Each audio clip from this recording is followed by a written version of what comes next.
During class, the teacher told Iori and his group to pick a real-life issue and discuss it. With his signature brand of chaotic logic, Iori immediately proposed how to help Yamamoto get a girlfriend. Yamamoto naturally refused, but the second Iori promised that a real solution would also help him get a girl. He instantly agreed with wild excitement. Despite having a topic, the group quickly realized this was an unsolvable equation. The only viable method seemed to be dating a gorilla across species lines. After some deliberation, they decided to change the topic.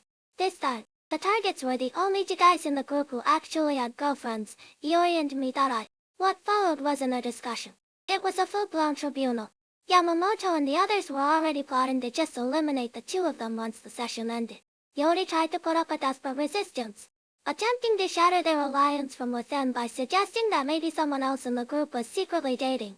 But in Yamamoto's eyes, Kenji and Noyima were completely above suspicion, and Kohei was just a hopeless otaku who didn't even need to be factored in. Seeing the brutal fate Midai was about to face, Iori frantically clarified that absolutely nothing had happened between him and Chisa. He even agreed to change the topic to prove that Iori is a virgin.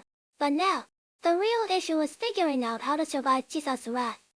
The next day at the shop, Iori suggested that the upperclassmen write down their most wanted summer bucket list before they graduated. True to form, Azusa and the others actually came up with surprisingly normal requests, like wearing yokara-s and eating takoyaki at a drinking party. This lowered Iori and the guy's guard, completely unaware that they had just stepped into a trap. Hidden in the corner of the list was a tiny line of text. These activities must be held according to diving club traditions. By the time they realized it, it was too late to escape. First up was Azusa's yokara event, which strictly required wearing absolutely nothing underneath. Aside from Chisa, this wasn't a big deal for the other, but because Iori wore his yokara wrong, he had to attend the party completely naked. This realization also made him suddenly realize a horrifying truth. Azusa had already been going commando when they went shopping earlier. Next were Kotobuki and Takire's drinking party and takoyaki. The party itself was expected, but the club's special takoyaki was made by replacing the water in the batter with booze. Needless to say, it tasted absolutely terrible. Thinking for a moment, Chisa picked up a piece and shoved it into Iori's mouth as revenge for his earlier presentation topic, while Kohei seized the chance to snap a photo for future blackmail. After all that chaos, the party wrapped up perfectly. Takire and the others knew exactly why Iori was putting up with this, and they were just happy to create unforgettable memories before graduation.